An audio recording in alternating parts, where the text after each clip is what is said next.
will give you the verse. Because of our distance, we won't repeat the verse, but I will give it to you.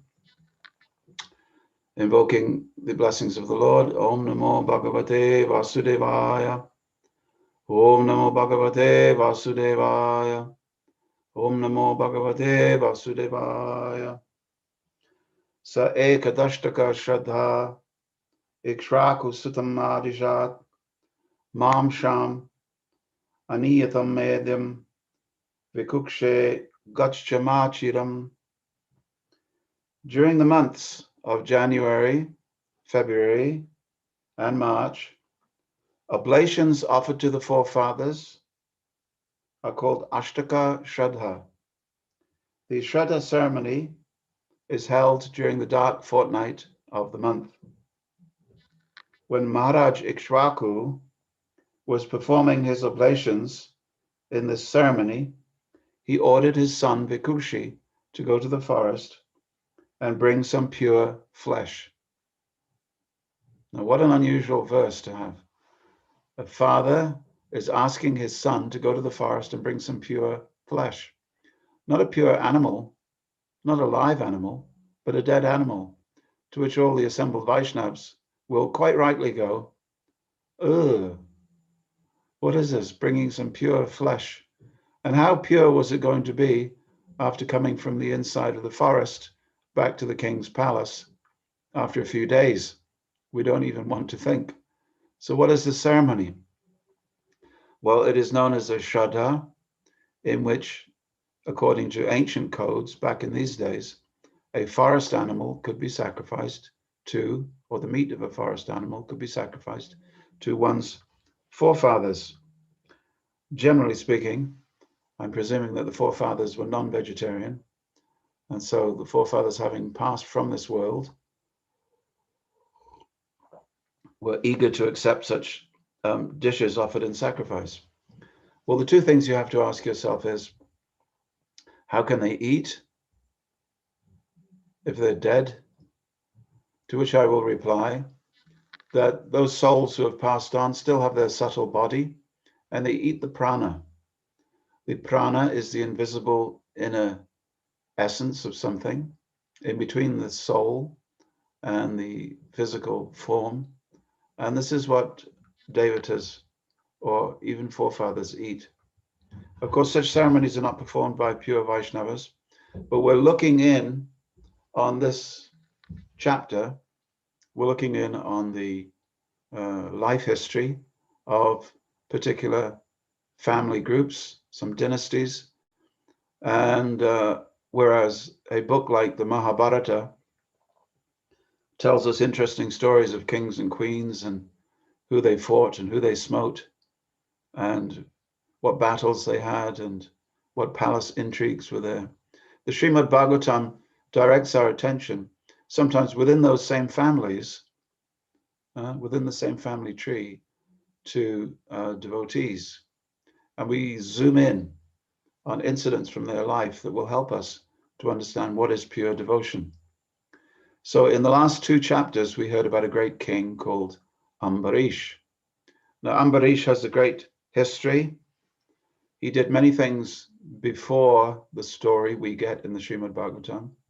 He did many things afterwards.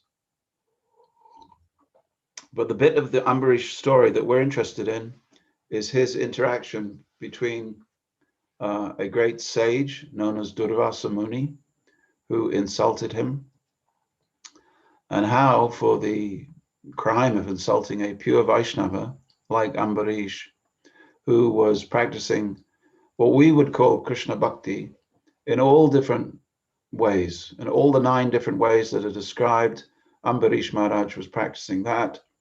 So when you find a person who's doing all that with their mind, body, and words, and they're giving their time to serving Krishna, you should be willing to take shelter of that person, what to speak of ignoring them, what to speak of insulting them, what to speak of offending them.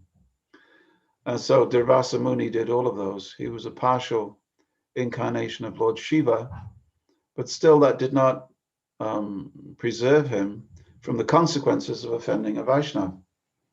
So you will know the story. He created a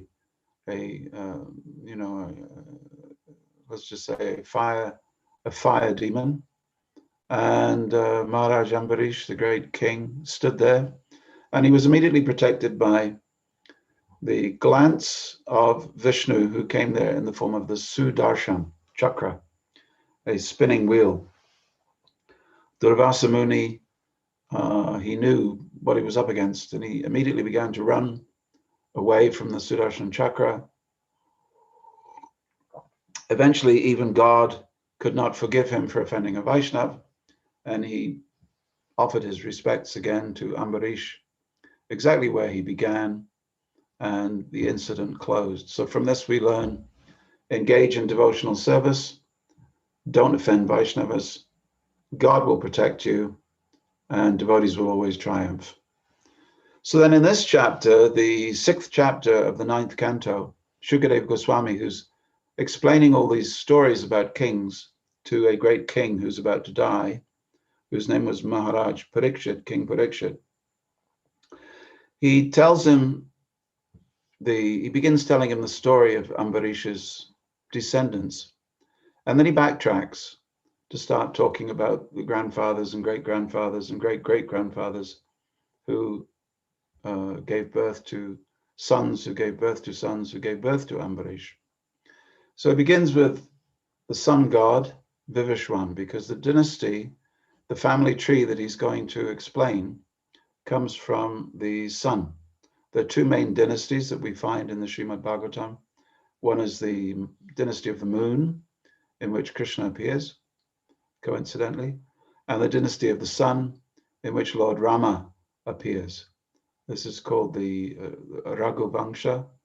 Vangsha means family. Raghu means there was a great king of the name Raghu. So Lord Ramachandra, he gets his epithets, his name, after that great king Raghu, Raghunandan, the bliss of Raghu, or the Raghu Vangsha. What other names? Raghu, many Raghu names. Raghunath, the lord of the Raghu dynasty. So the dynasty sometimes gets named after a great person in the dynasty, but really it is the dynasty of the sun. And from this comes, of course, Vivishwan was the sun god, the originator, and his son was Vaivaswata Manu. Now, previously we heard the story of Satyavrata Muni. Satyavrata Muni and I said Satyavrata, I immediately thought of a fish, and then I said Satyavati. That's another story. So Satyavrata Muni and the fish incarnation, he gets to be Vaivaswata Manu. So if you follow that dynasty, you come to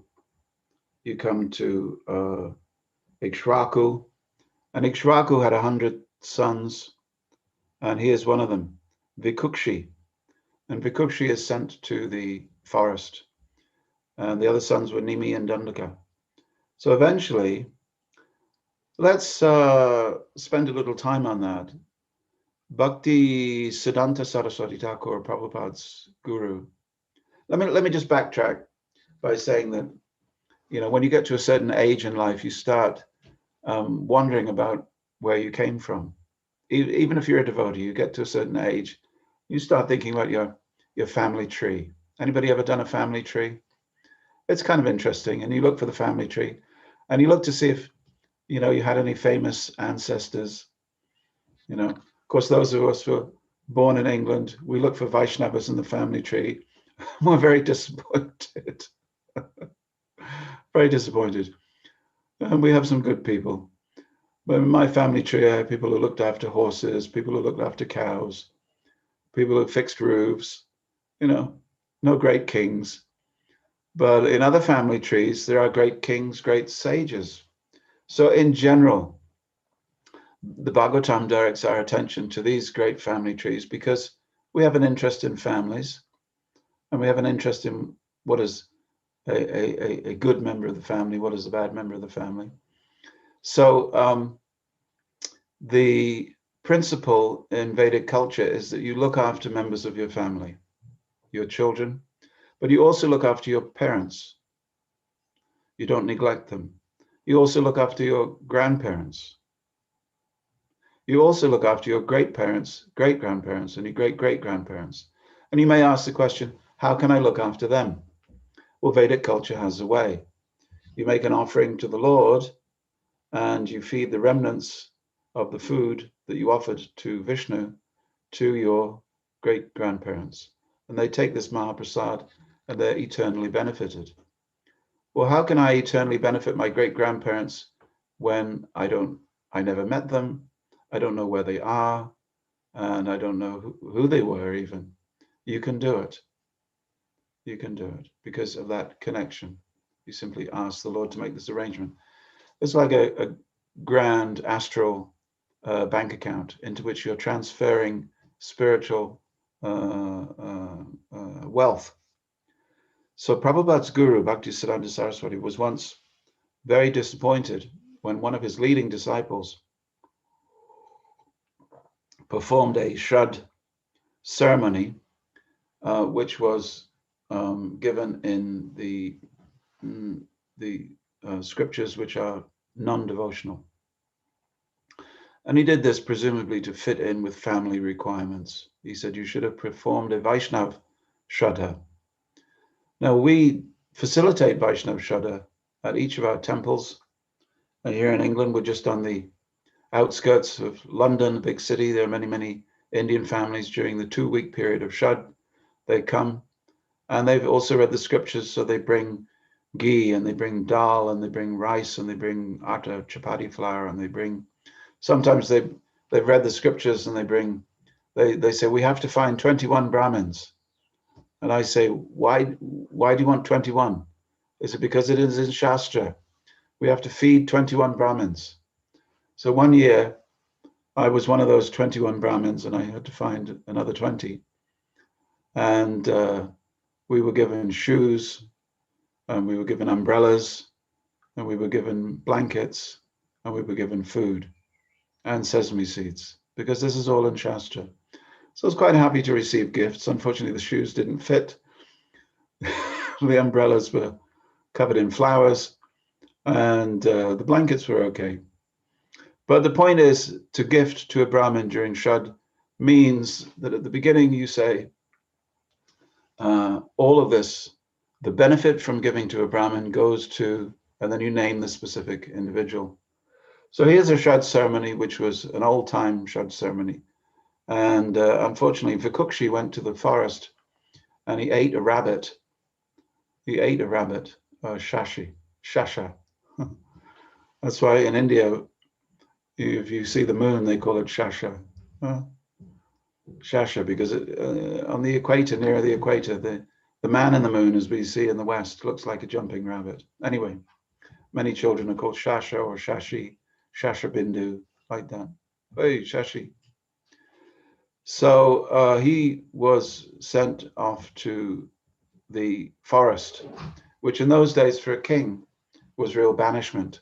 When you were sent to the forest, that's it. There was only 2 reasons why you became a forest dweller. If you were banished, like the Pandavas were, they were exiled.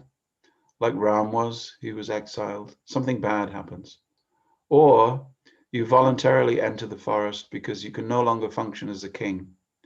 So Dhritarashtra, he went to the forest, and we're going to hear a story about another king. So anyway, Ikshvaku attained liberation, and Vikukshi came back from the forest and he became the king. Somehow or another he was forgiven. He came and performed all sorts of sacrifices, and ultimately he pleased Krishna, he pleased Lord Vishnu by his sacrifices. And he became celebrated by the name of Shashada. I guess it means one who gives rabbit. Shashada. But I'm sure it means something else in Sanskrit anyway. So he fought, and he later became known not as Shashada, but as Puranjaya. So then we skip 14 generations. We go forward 14 generations in this glorious family tree, and we get to someone called Yuvanashva. I think you've already covered the story of Yuvanashva. But Yuvanashva, he married 100 wives. That's sort of a precautionary measure. generally speaking, in our Krishna consciousness movement, we say, get married if you have to. Get married if you have to. Prabhupada generally, he says, yes, he says, you can be married if you need to. It was not that he encouraged it, but if you need to be married. But a king has to be married. Now, if you desperately want to make sure that you have a son, because you have to have a son to carry on the kingdom, that's the business. You carry on the kingdom by having a son, usually. Why not a daughter? Well, because usually a king can't just sit around on a throne wearing a silk turban. He has to get off the throne and fight. In fact, he has to be the first person to lead the army into battle.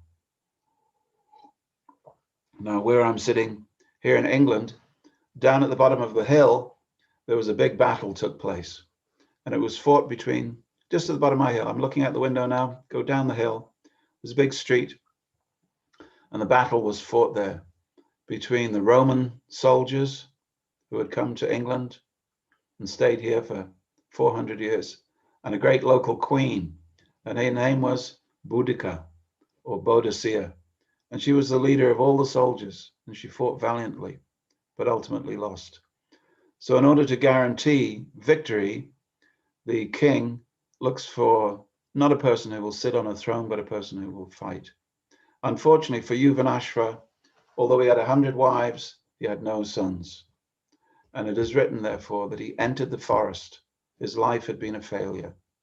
He went to the forest, but while he was in, as he was in the forest, he came across a kumbha.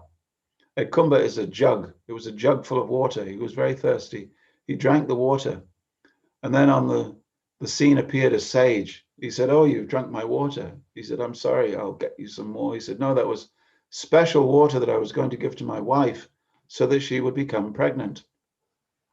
He said, I don't know what's going to happen now that you've drunk the water. So 1 year later, Yuvanashva himself gave birth through the right-hand side of his abdomen.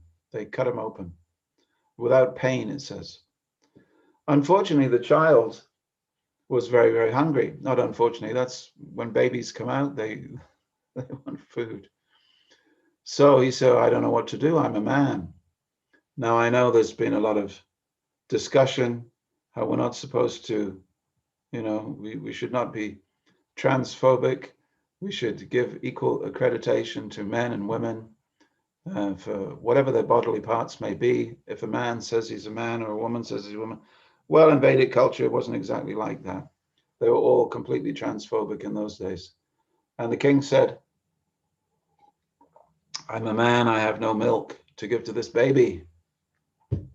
Step in on the scene, Indra, who came and said, I will feed him.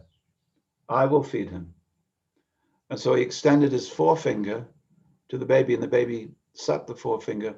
And from Indra's finger came the most nourishing type of milk. Not ordinary milk, but demigod milk. So because of this, I will feed him.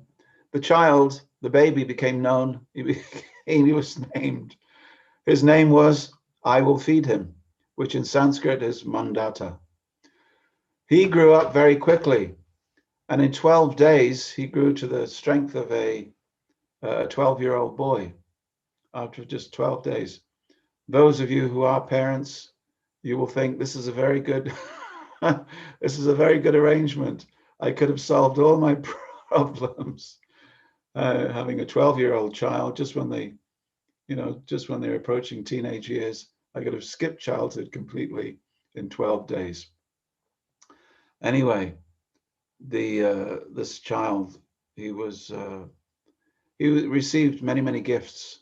He was given a suit of armor plating that was impenetrable to any arrow or sword or crossbow bolt.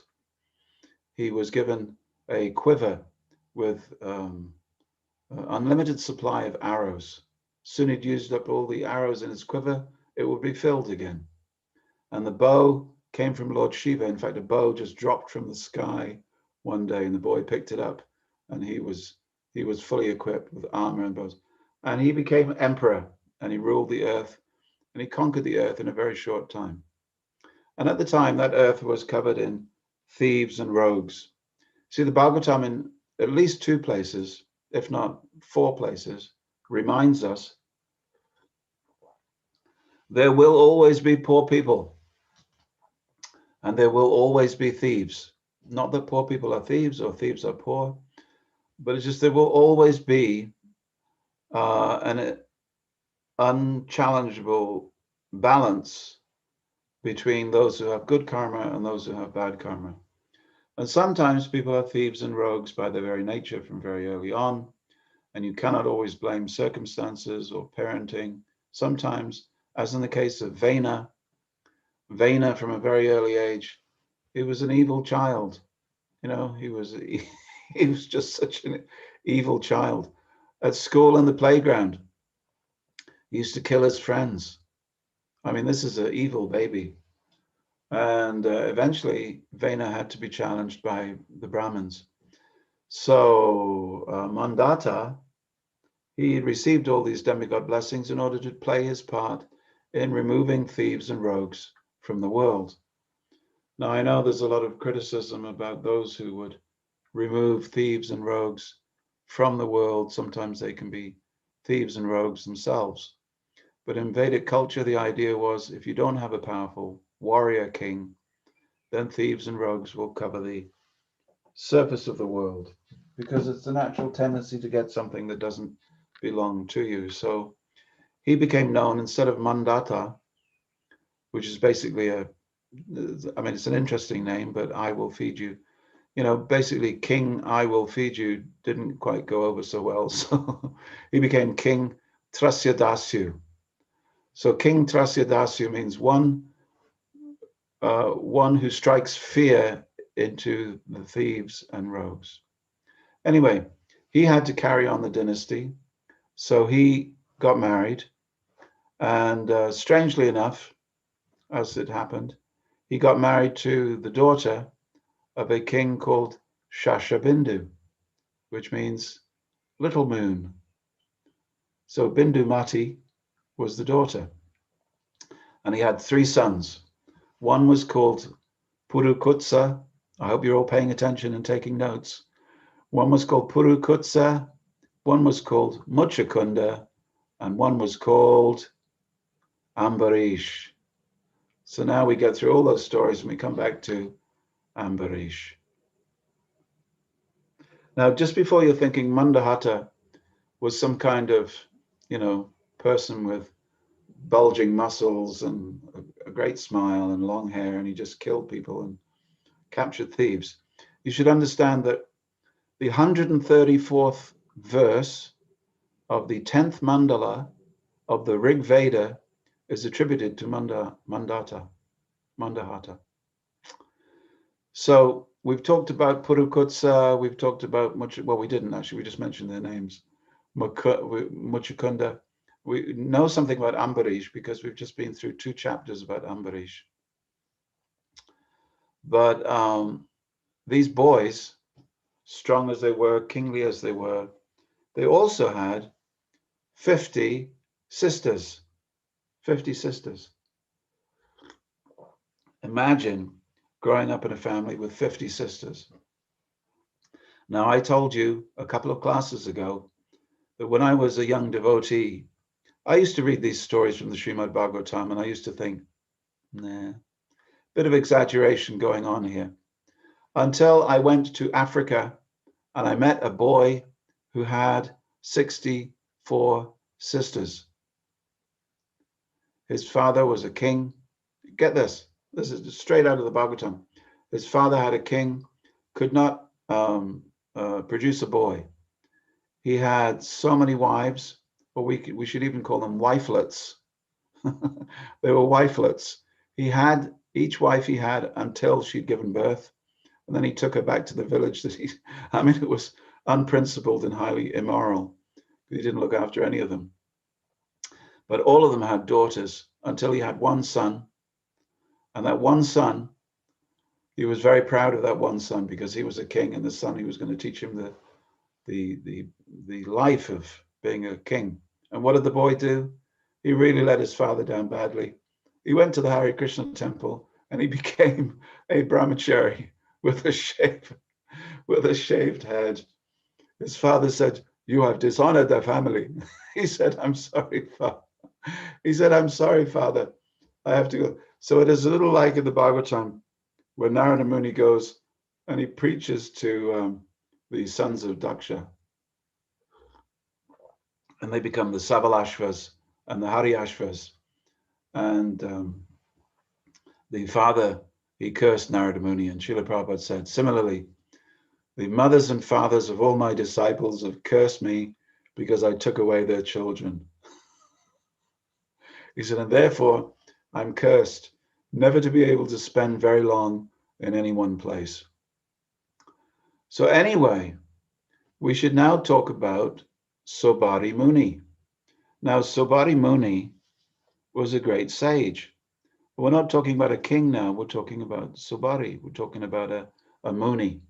Whether you say the word Muni, or if you say the word Rishi, or you say the word Yogi, we're talking about the same type of person.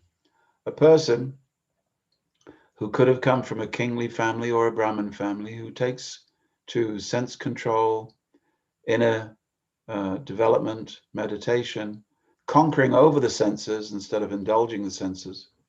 So Sobari Muni he crops up in many, many places. But of course, the Srimad Bhagavatam just focuses our attention on the little tiny, tiny incident in Sobari Muni's life, where deep in his meditation, he was distracted. We don't really hear much about Sobari Muni after that, except that eventually he got married. And eventually, even after that, he went back to the forest. So he was the son of Kanva Rishi, who was the son of Gora Angira Rishi, who was the son of Angira Rishi. And Angira Rishi was one of the Sapta Rishis. The Sapta Rishis are the famous seven sages. So they are credited as having made their headquarters, some of them in Mathura. That is why Mathura was famous even before Krishna appeared in that place. Now, Mathura was a very famous holy place for almost ever. The Yamuna flows through that place. And today, of course, we're celebrating Janu Saptami and the discussion of the Ganga. So here's a little note about the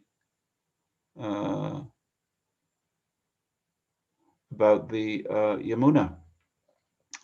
So Garuda, as you know, he's not only a devotee, but he's the best of all devotees.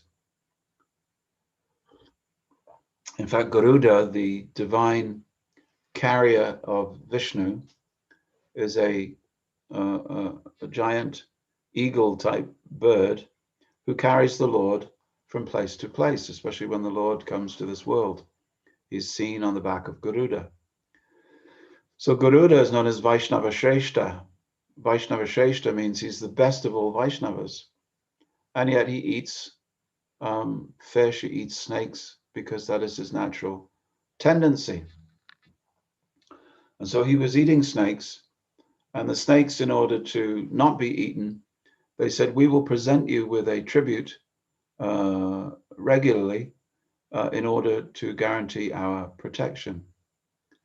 But then the son of Kaliya, the Kaliya serpent, did not pay this tribute to Garuda. And there was some interaction, and Garuda then came and attacked Kaliya. Kaliya took shelter in the Yamuna. That is why he was there. So then it is recorded that Sobari Muni was meditating in the waters of the Yamuna, and he cursed Garuda. Now, just like Durvasa Muni attacked Maharaj Ambarish, who was a Vaishnava, Sobari Muni also attacked with his words Garuda. Very big mistake. And so carrying this aparad with him, he was already in a weakened state when he went to meditate again underneath the waters of the Yamuna. So it was that he was trying to control his senses, and he saw two fish copulating, two fish, as Prabhupada says, engaged in sexual affairs. Now you might say, how disturbing is it if you see two fish swimming together in the act of generating the next generation? Would you become disturbed by that? Probably not. But then he might not even be underwater. So he was underwater. He was vastly successful until this one small incident, and it played on his mind. And it's just a seed, and it expanded. Now, when we hear of the story of Maharaj Bharata, he was very successful in his meditation. He responded to the piteous crying of a baby deer, and that attachment to the deer expanded. So Srimad Bhagavatam is sort of pointing us to the effect of having a tiny little episode or a tiny little glitch in your meditation that can take you away from your focus on going back to Godhead. It doesn't have to be much. It just has to be something that you allow lying there. So Sobari Muni, we have this story because the Srimad Bhagavatam wants us to become pure devotees of Krishna with no other interest. That's the definition of a pure devotee. Devotee has no other interest except pleasing the senses of the Lord. So Sobari, I don't know what he did. Eventually he just, he gave up. He came out of the water.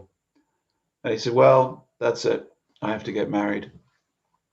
So then he came to the king of Mathura. And who was the king of Mathura? But none other than Mandahata. So Mandahata. And he said, I would like, if you have a daughter available, I should like to marry a king's daughter. And the king looked him up and down. And the king said, well, I'm not too sure. He said, you're a bit hairy. He said, you're old, you're an old man now. You're a bit bony. Your ribs are sticking out. You've been meditating. You're covered in barnacles and seaweed. He said, you're not, my young daughters, they would rather marry a handsome young man. And so Sobari, I'm making this up. So Sobari went away, and he, by the grace of the demigods, he became a greatly powerful. His youth was restored. He was restored to a young, handsome, attractive man.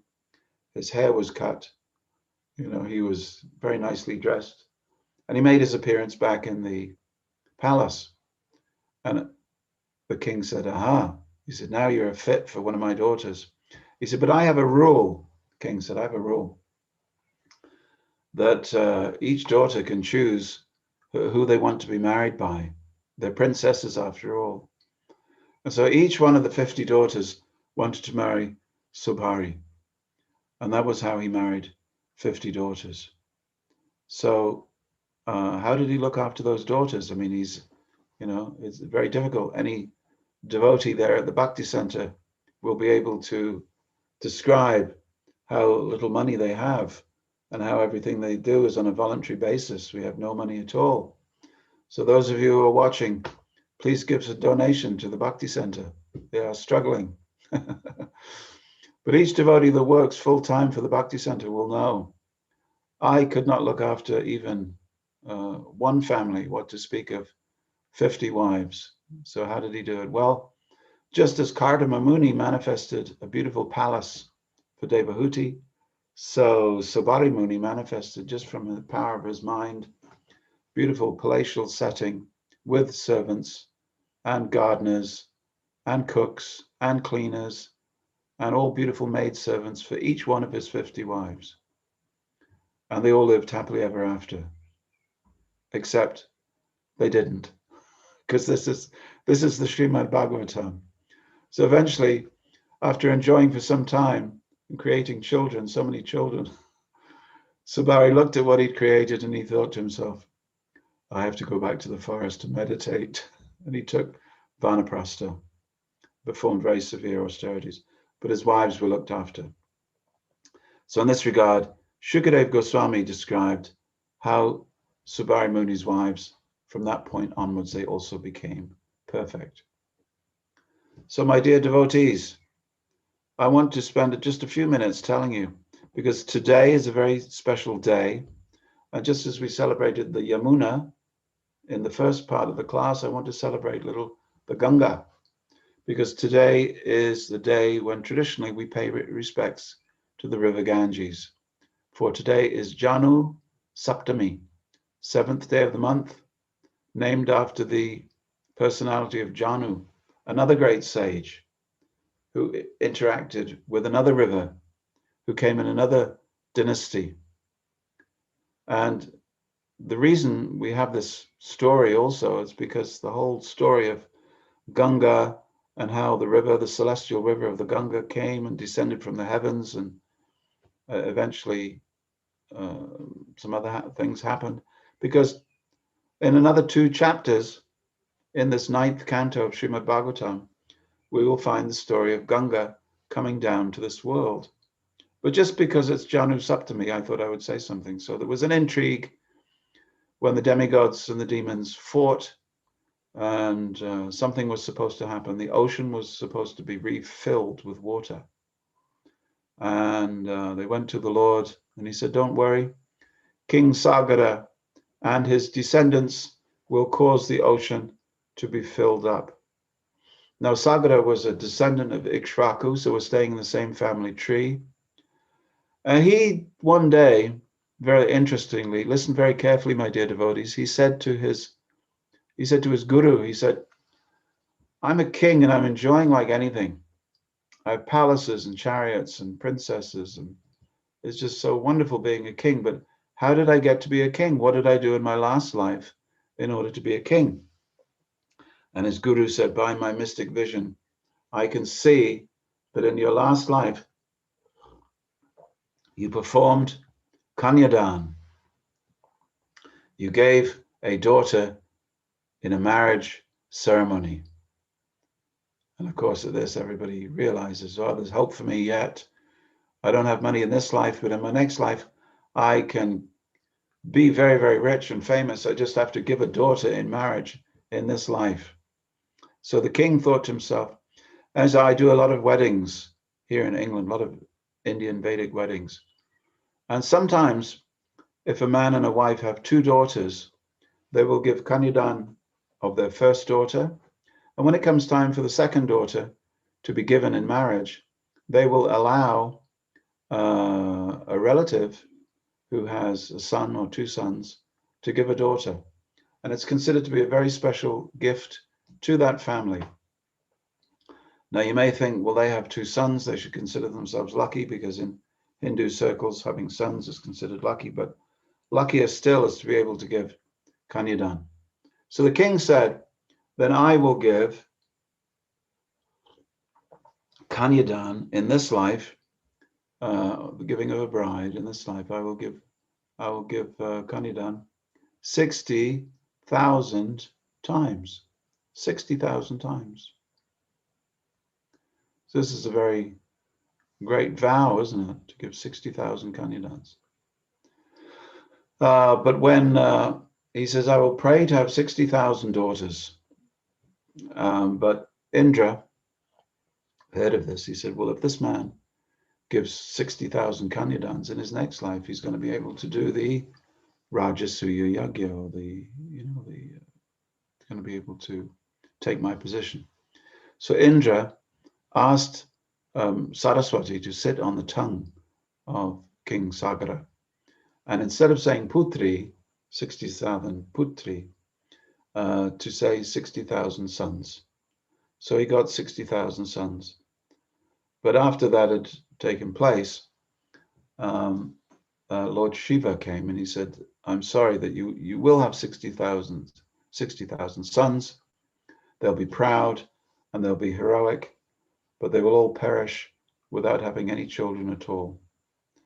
Your race, however, will be continued by the one son that your other wife gives birth to. So one wife, many thousands of sons. Her name was Keshini. But Queen Keshini, she gave birth to a son, but he wasn't a very good boy. He grew up to be wicked. But his son, this Keshini's son, was called Asamanja. But his son was called Amshuman. So he's the grandson of Sagara. And one day, are we all okay for time? I think so. We just got a little bit. We'll have a couple of questions afterwards. So Sagara performs the Ashrameda Yagya. Indra steals the horse. I think you know the story. And the 60,000 sons go chasing the horse, because without the horse, you cannot perform the Ashrameda Yagya. That's the whole point, Ashra. And the king, he's sitting waiting for the sons to return. Eventually, they see the horse in the garden of a meditating rishi. So another rule of thumb is don't attack a Vaishnava, but don't attack a rishi. So they pointed their fingers at the rishi. They said, give us back the horse. So you're a thief. So the sage was deep in meditation. Kapila is deep in meditation. He just opened his eyes and instantly 60,000 sons were burned to ashes. So when they didn't come back, King Sagara sent Amshuman, his grandson, to find them. So eventually he's a little respectful and he comes to the place. He saluted Kapila Dev. He said, have you seen my uncles? He said, they came looking for that sacrificial horse. Kapila said, yes, I've seen them. You see those ashes? That's your uncles. And Amshuman was very distraught. He said, don't worry. They met the fate that they deserved. He said, but do they suffer? Do they deserve to suffer in hell for eternity? He said, is there no way for them to enter heaven? He said, yes. He said, if Ganga comes in all her purity, she must be brought down from heaven. So Amshuman became the king, and his son Dilip said, I will bring the Ganga to this world. Dilip failed. Then Bhagirath, who was the son of Dilip, he said, I will do it. So he went into meditation. He made a vow that I will bring Ganga to the world, and he underwent severe austerities. And then eventually Ganga comes through the hair of Lord Shiva, and she goes following Bhagirath to the place where the 60,000 piles of ashes are. But on the way, she sees Janu, and she asks Bhagirath, who is this? He says, it was Janu performing a fire sacrifice. He said, don't go anywhere near the fire sacrifice because water and fire don't mix. Anyway, she went there. She destroyed the fire sacrifice. Janu became annoyed. He drank all of her water, every last drop. And the other sages there said, well, actually, this river has come for a particular purpose. And I think you should allow her to go. So then out of Janu's ear came the Ganga and began the flowing once again. So Janu, coming out of the ear, becomes the daughter, Ganga, coming out of Janu's ear becomes the daughter. He's giving birth to the river, and she then becomes Jahnavi. So that is the story. So on this day, we pray to Ganga, and just as it is said that Ganga, with her very fast current, just cast aside the Achman pot, the Panchapatra of Janu, in the same way when we have an Achman pot, little pot with a spoon before we do our Achman, sip 3 times water. we will ask for Ganga to be present there by saying the words, Gange, Jayamane, Chaiva, Godavari, Saraswati, Narmada, Sindhu, Kaveri, Jalaismin, Sanidim, Guru, my dear Ganga, Devi, and all the holy rivers, please be settled here. Hereby endeth the lesson. If there are any questions, I've been told, because Prabhuji is in India, we can't go forward to have darshan. So if some of you want to have darshan by another calculation, you can. If some of you wish to have a question or two, we can. And I think maybe, Prabhuji, how do we do it? In the chat box? Yeah, Prabhu, they can unmute themselves if they have any questions. Oh, I see. Okay, that's how we do it. Okay. Hare Krishna, Kripamoya, Prabhu. Hare Krishna. My name is Andrea, and I don't have a question. I just have appreciation. I loved all the, what I call transcendental gossip that you told us. So much fun. And I just love your sense of humor that you kind of put into everything. So thank you so much. It was so enjoyable. I usually take lots of notes, but I was enjoying the stories so much that I didn't take any notes. Thank you very much, Andrea. I think that His Holiness Radhanath Swami has mentioned, he said, if devotees want to gossip, he said they should gossip about these stories. He said they should begin a story with, have you heard the news? No. Prabhu, what is the news? He said, did you hear that there was a wedding? No. What happened at the wedding? Oh, it was a disaster. Yeah, tell me more about it. Well, Krishna came and stole the bride. He just drove up in his chariot and he stole the bride, and right before the wedding was about to begin. He says, so if you want to gossip about politics and all these things, then let us tell the stories of Krishna, because there's enough palace intrigue, enough gossip there, and that will keep us going for years and years. And you know, it's very juicy gossip as well. It's if you want to, even if you want to make your gossip as far as, did you hear about a devotee who fell down? You can tell the story of Sobari Muni, or you can talk about this one, talk about that one. But then kindly, your gossip should continue to the point where they got up and made themselves glorious again. Thank you for your appreciation. There's a lot of gossip. The point is, we should not come to the point where we think to ourselves, I'm not going to read these stories because my mind says I cannot believe this story. Read them anyway. Sometimes people say to me, you know, I know what's on their mind when they ask this question. They say to me, how can I believe these stories? And I always say the same thing. I said, what is your instrument of belief? What is your instrument of belief? What is it that you have that's processing these stories that then finds that that you're incapable? Is it your problem, or is it the problem of the stories? I say, well, I suppose it's my problem. I say, yes, they don't match up to our understanding of you know, how the believable details in a story should flow. But I said, read them anyway, and then they will begin to make sense. Sometimes a lady came to Prabhupada and she said, how can we understand that? And it was something like, a divine fish rises from an ocean of milk. And Prabhupada said, read it again. And so she read the sentence again. He said, read it one more time. She read it one more time. He said, are you beginning to understand? She said, yes, I think so. With repetition, you know, the stories become part of you. I don't even question, because I tell devotees I do a mental bypass, just like sometimes if we have a heart bypass surgery. So with these stories, I give it a mental bypass. I avoid the process, which inevitably will come to the point of my mind telling me, you know, I just can't believe this story.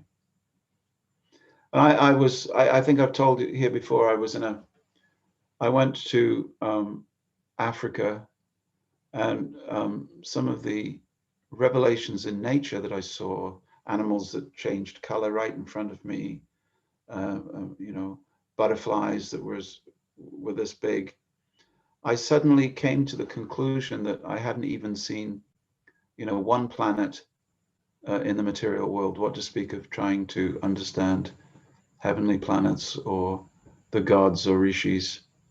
I came to I was shocked by the realization that these African animals taught me that I hadn't really seen what I thought was reality, but only a tiny, tiny pinch of reality.